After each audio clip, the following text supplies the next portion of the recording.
Temple football fought to the end in a heartbreaking conference loss on homecoming weekend. We'll take a look at how Temple is moving on from this backbreaker at the Link. But this ending shouldn't have really ever happened. I'm Xavier Johnson, live at the studio set. Later on in the show, we'll talk about how a controversial decision may have cost the Owls in those final moments. And I'm Tamar Stubbs, live at Egbert Osa Hall. Later in the show, I talk about Temple football standout player who has done something that no other player has done with his single digit. Hi, I'm Ethan Ubina, live at the Temple Sports Complex with the men's soccer team wrapping up their practice. Coming up, I'll talk about how a late-season goalkeeping change can help the Owls improve defensively. OwlSports Update starts right now.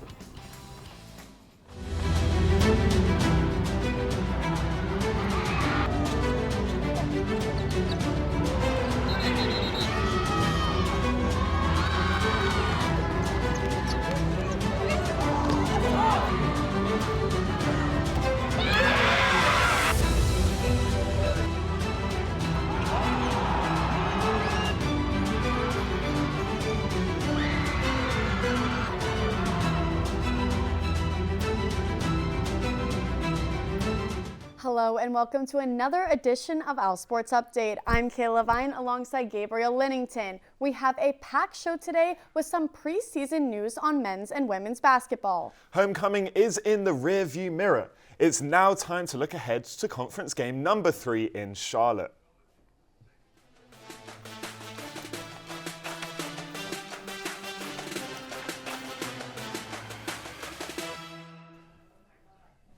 Here's the matchup. The Owls are flying down south to go up against the 49ers. Charlotte has been anemic on the offensive end. Charlotte not only ranks last in the American in offensive touchdowns, the 49ers also rank last in points per game at 17. Funnily enough, the teams share a similarity. Last weekend, both teams fell to military schools, Temple losing to Navy and Charlotte losing to Army. Temple is planning to use that loss to the midshipmen as a building block for their trip to North Carolina. You know, Charlotte's the new opponent, and you know, we need to have the same sort of focus and energy and preparation. And you know, as I told the guys, I said, we're halfway through this thing right now. We just, 6 games, halfway through it. We all saw the difference in terms of the intensity from the first kickoff to the last snap. We got to keep that. And I know he's had a tough loss, but guess what? Get over it. Half the teams in America lost this week. So we got to move on. It's not like we're going up against, a team that doesn't have the ability to beat us, because they do. Every single team we're going to play has the ability to win. So they have our full attention. Now back to the pain that was last Saturday versus Navy on homecoming weekend. The day started with play action. Navy quarterback Blake Horvath throws to receiver Cody Howard for a 50-yard touchdown, but Temple led most of the game. Shortly after that, Temple responded with a 2-yard rushing touchdown by quarterback Evan Simon to tie the game at 7 in the first quarter. Now we jump to the second half. Evan Simon throws a long pass down the field to Jojo Bermudez for a 26-yard touchdown to take the lead 24-14. The Owls had led into the final 80 seconds of the game, but the lead doesn't stick for long as Horvath runs for 51 yards for the score, the Mids down by 1. Instead of kicking the extra point for a tie in regulation, Navy goes for 2 and the win, and that's your ball game. Final score, Navy 32, Temple 31. The loss was heartbreaking because there was a real opportunity for the Owls to pull out of this upset. OwlSports Update Xavier Johnson was at Saturday's game and is now live at the studio set to tell us more about those coaching decisions in those final 2 minutes. Hey, Xavier. Thanks, guys. Temple had control for most of the game on Saturday, and then in the final 70-plus seconds, they had a chance to end the game with the win. But as it turns out, a quick Temple touchdown actually helped Navy pull away. So close. Temple was about a minute and a half away from being the #1 team in the American Conference, and this touchdown run by Jay Ducker. does it make sense for us to try to like take a knee on the half? I mean, you're playing with fire. We're not great where we just line up and just knock you off the ball for a yard. So there's no guarantee we're going to get it in. But in this exact situation, Temple's decision to score a touchdown backfired. Instead, a field goal might have made more sense. The Owls had the ball, first and goal. By taking a knee 3 times and kicking a field goal, that should have been enough to give the Owls the win that instead slipped away. You can second guess it. That's easy because it didn't work.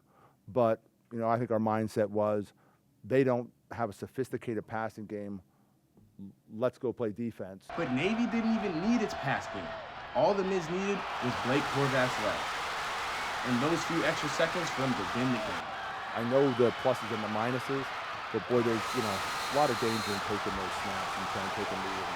There's a lot of balls scored out. At the end of the day, we trust the staff, and we're in the huddle, and we're saying we're going to take a shot. We're going to go win this game, and we made it count, and ball game.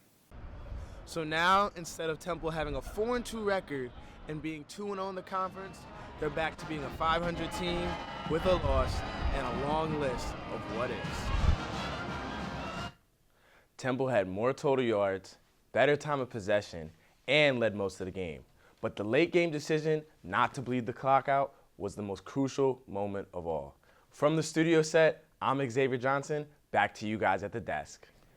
Thanks, Xavier. Here's an overview of the American. We have 2 undefeated teams topping the table with Navy and number 22 Memphis. Navy obviously besting the Owls in a 1-point win, but Memphis has been dominant, winning its past 2 games by more than 28.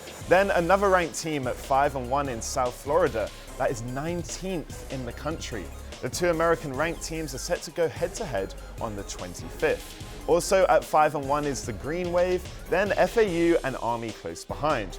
Now we have 4 teams at 500 in North Texas, ECU, Temple and UTSA.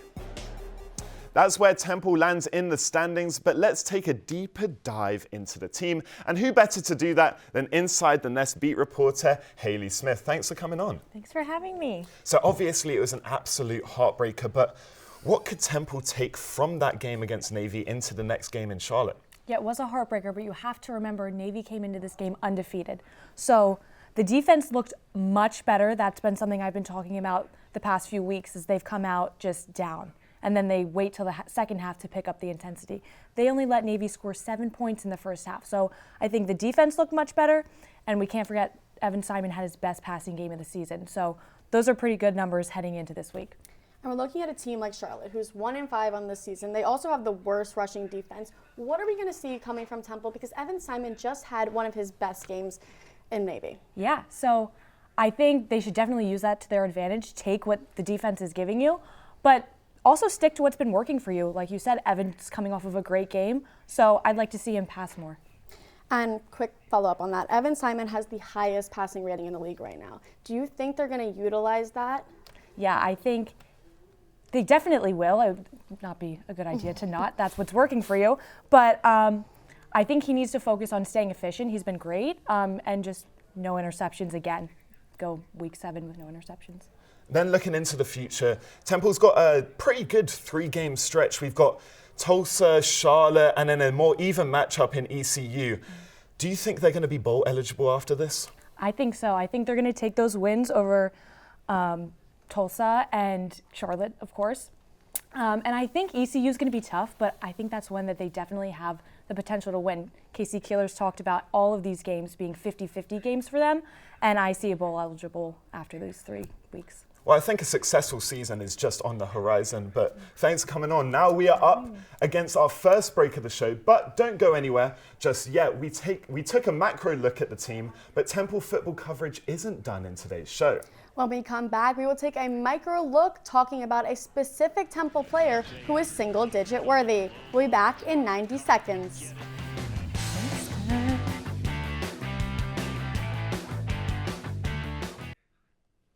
Welcome back. The Owls may not have had the outcome they had hoped for last Saturday, but they have the talent to add to the win column. OwlSports updates, Tamar Stubbs is live at Edberg Olsen to highlight a specific talent with a single digit. Hey Tamar.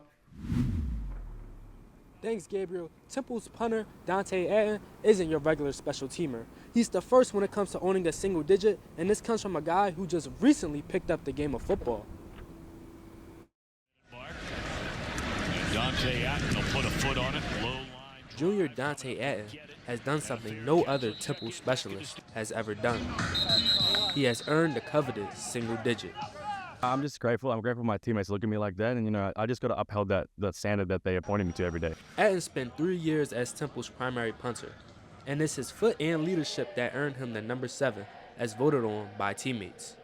Him being the first specialist to actually be named a single digit, I think he takes pride in that, and the other guys in the room take pride in that, and knowing that he's the first one to do that, so they really respond well to him.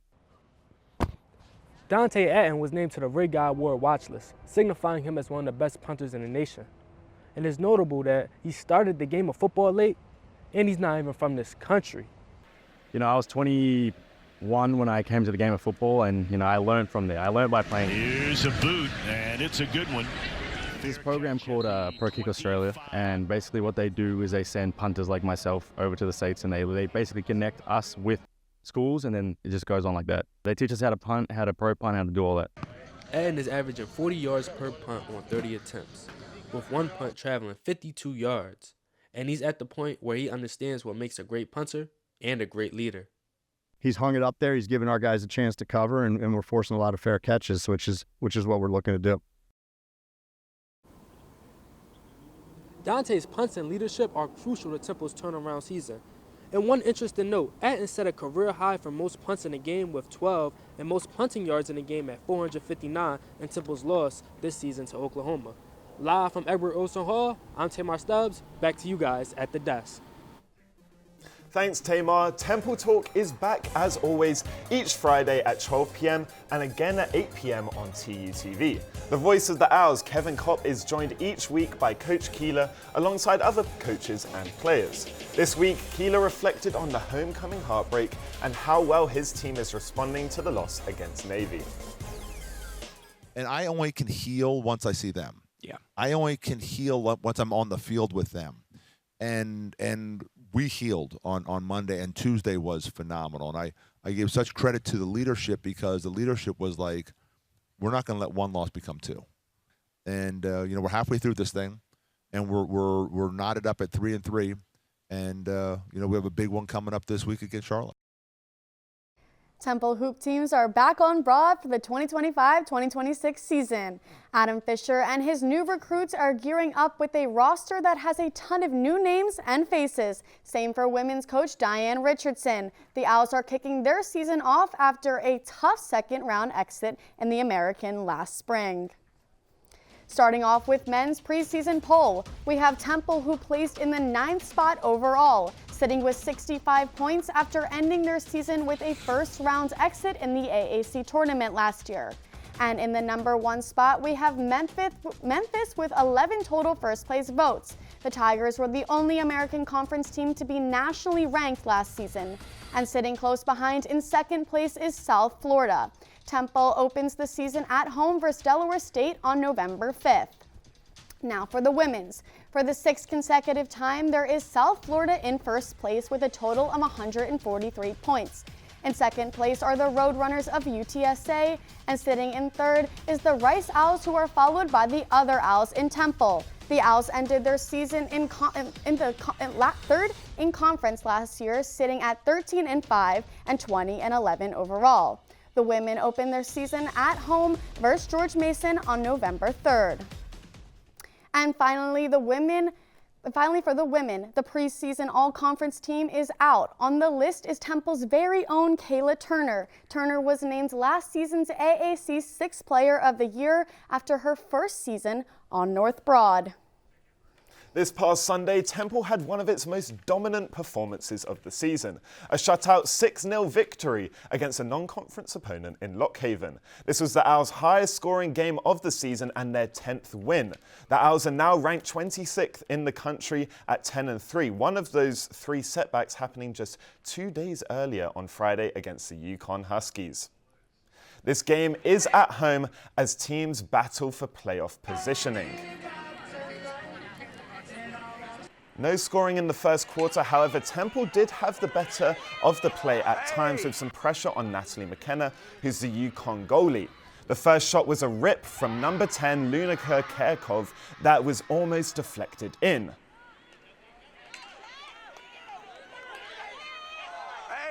Move to the second quarter, and off the penalty, Julia Bressler scores her 6th of the season to take the lead.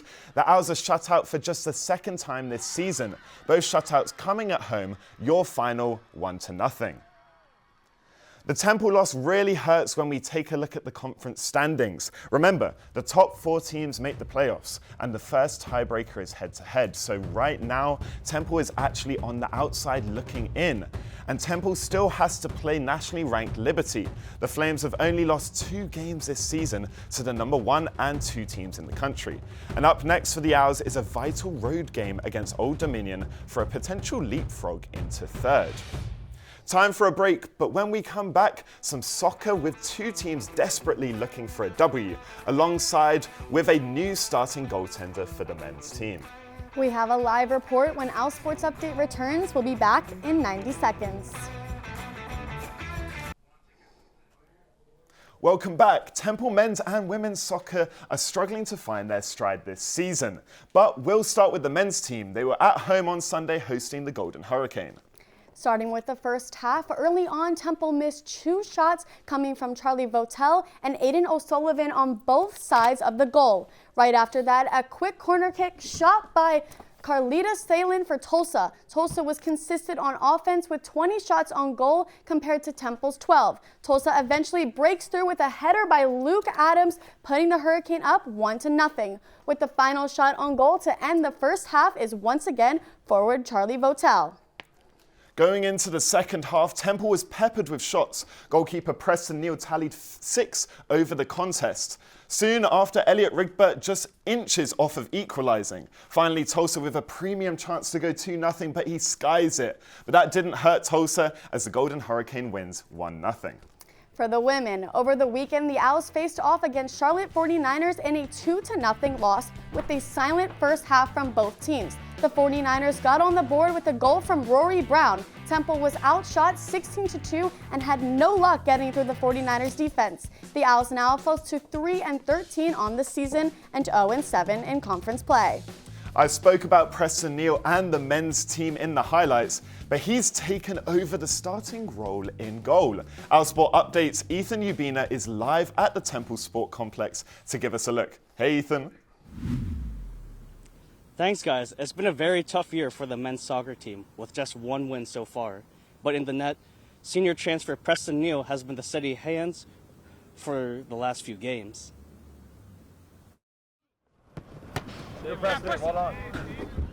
Temple men's soccer has a new starting goaltender, Preston Neal, who arrived at Temple as a highly decorated transfer from Division II Southern New Hampshire. There he was named the conference goalkeeper of the year. Now at Temple, it's taken about 2 months for Neal to take the top spot, and he's been very strong, giving up just 2 goals in those 2 games against Penn and Tulsa. It's been a new experience overall, working with a few different teams. I played in games, where I had a season high of 5 or 6 saves, and now here I'm making 7, 10 saves in a match. Sometimes you got to weather a storm. Confidence is one thing I don't have to do a whole lot, or we as a staff don't have to do a lot. He came in completely ready to go. In his 2 starts, Neal has saved 16 shots. That included a career-high 10 saves in the 1-0 loss to the Quakers. But Preston's value goes far beyond his save count, as coaches look to his calm leadership and experience as an intangible asset. They are hoping that this will be something to build a foundation for the future of this program. He's got a really calm demeanor, that he's not going to get too high, too low. So, I think it's what you have to do when you're going to be under it again for another shot and have to make another save. That leadership was exactly what Coach Green was looking for when he brought in the seasoned veteran, a voice to help guide a young team through the ups and downs of a challenging schedule. When you come into a program here where guys haven't, played in championships, got to be someone that people look up to. People are always looking for some sort of support. All it takes is 5 or 6 games to turn that around. So if you're going into each game with momentum and the confidence in your group of guys, you have the chance to win that game. The Owls look to Neal's experience with the last 4 games of the year. Temple will be on the road this weekend to play Memphis. Live from the Temple Sports Complex, I'm Ethan Ubina, passing it back to you both at the desk. Thanks, Ethan. The women's rowing team prepares for race days and regattas in more ways than you might think. I hopped on the water to take a look at what an average practice looks like before a regatta. OwlSports Update will be back in just 90.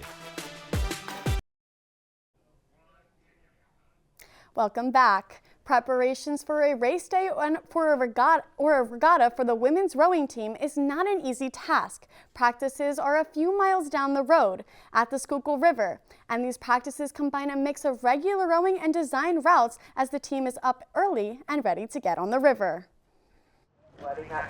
The Temple women's rowing team starts early morning practices well before most college students open their eyes on the Schuylkill River at 6:45 a.m.